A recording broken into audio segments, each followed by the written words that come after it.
fête de la musique, célébrée dans plus de 120 pays à travers le monde. C'est dans cette ambiance festive que Seneweb a pris le pari, un brin subjectif, de dresser la liste des 10 qui font la musique sénégalaise. Ils sont chanteurs, instrumentistes, paroliers, producteurs, animateurs, défenseurs des droits d'auteur. Quand on parle de la musique sénégalaise, on parle forcément de Youssou N'Dour. Leader de Super Étoile, auteur, compositeur, interprète et musicien, celui qui porte le surnom de roi du Mbalax paraît éternel. Il empile les succès nationaux et internationaux, même en menant parallèlement une carrière politique féconde et des affaires florissantes dans divers secteurs.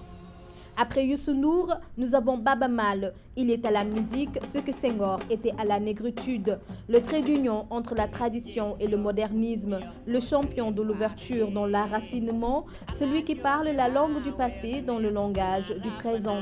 À preuve, l'artiste le plus attaché à ses racines ancestrales, celui que l'on surnomme le roi du Yéla, fait la pluie et le beau temps sur les plus grandes scènes du monde. Il partage le micro avec les plus grands noms de la world music. Récemment, il a élargi sa palette en participant à la musique du méga-film Black Panther. Le son a décroché un Grammy Awards. Samba Diabaré Samb est un vieux mais indéboulonnable pilier de la musique traditionnelle sénégalaise. Celui que la cinéaste Laurence Gavron a surnommé le gardien du temple peut également porter sans peine le titre de dernier Mohican. Élevé au rang de trésor vivant de l'humanité par l'UNESCO, Samba Diabaré Samb a vu le jour en 1924 à Dara Djolof. Il a très tôt appris et maîtrisé les secrets du khalam.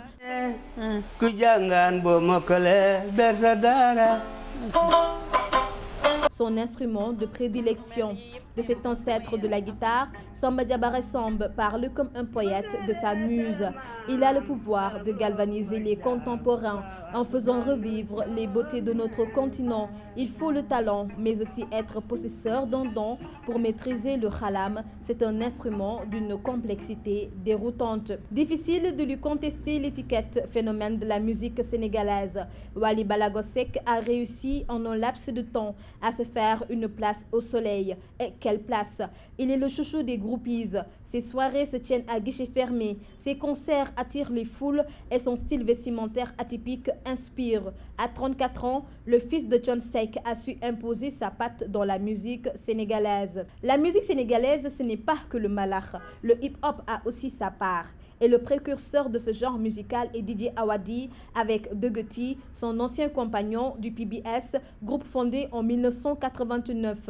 Awadi avait 20 ans. Il compte 7 albums pour une carrière solo lancée en 2002 après l'éclatement du PBS. Cette année, pour les 30 ans du groupe, il compte avec Degeti, bien sûr, remonter le temps et revisiter la belle époque.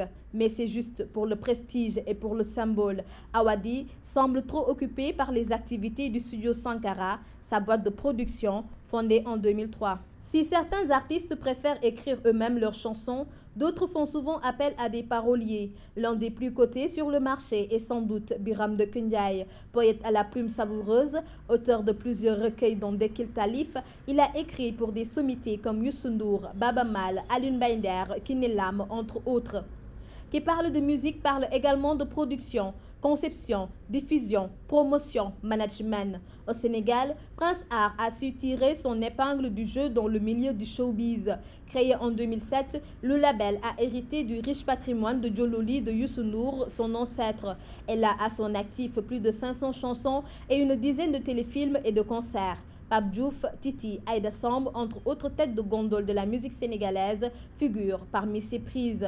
Prince Art, c'est aussi la production audiovisuelle et l'événementiel. Nongolo, Fatou Guewel, Kiné Lam, Gorgui Ndiaye ou Assane Ndiaye, c'est lui, claviériste, arrangeur. Papis Konaté a mis en musique plus d'une centaine d'albums au Sénégal. Aujourd'hui, il s'est mu en producteur avec la création de son label Konaté Studio, qui a signé des artistes comme Ndiolé ou Dieng Salah. Les artistes vivent certes de la vente d'albums, des tournées et des lives, mais ils vivent aussi des droits d'auteur. Créée en 2013 sur les cendres du Bureau sénégalais des droits d'auteur, la Société sénégalaise du droit d'auteur et des droits voisins a à la tête de son conseil d'administration Ngoné Ndour. Cette dernière n'est pas un terrain inconnu et ce n'est pas parce qu'elle est la sœur de Youssou Ndour. Ngoné Ndour est ingénieur de son. Elle a fait ses humanités en Angleterre. Écriture, composition, enregistrement, production, une œuvre musicale passe par plusieurs étapes. À sa sortie, les artistes passent à la communication, la publicité, afin de faire connaître et vendre leurs albums. Dans cette phase, les animateurs jouent un rôle central. Héritier des Claude Gueye, Sonia et autres Michael Souma, Boubacar Diallo alias Didier Boops est la référence du milieu. Les grands de la musique sont ravis de partager avec lui ou un studio ou une scène. Il relance des carrières et fait éclore des talents, ce grâce à des émissions qui cartonnent aussi bien à la radio qu'à la télé. Enfin, ils auraient pu figurer sur cette liste: Doudou Ndiaye Rose, Saloum Dian, Habib Faye, Laba Sossé, mais la mort les a arrachés à l'affection des mélomanes. Nous ne les oublions pas. Bonne fête de la musique avec Seneweb.